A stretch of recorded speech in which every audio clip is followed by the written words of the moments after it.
qramlıq yükü dinamometrimizdən asırıq. 200 qramlıq yükü asdıqda neçə Newton göstərir?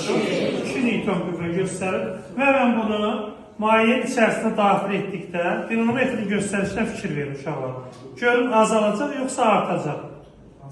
Artanda üzü aşağı düşməlidir, azalanda isə üzü yuxarı. Baxın uşaqlar, dinamometrin göstərişi azaldı. Nə qədər azaldı uşaqlar? Təqribən nə qədər oldu? 1,10 harca, 300 qram, 0,3 Newton neyləmiş oldu? Azalmış oldu. Deməli uşaqlar, bu cisimə 0,3 Newton qüvvə təsir etdi. Həmin qüvvəyə deyilir, hansı qüvvə uşaqlar? Arximet qüvvəsi deyilmiş oldu.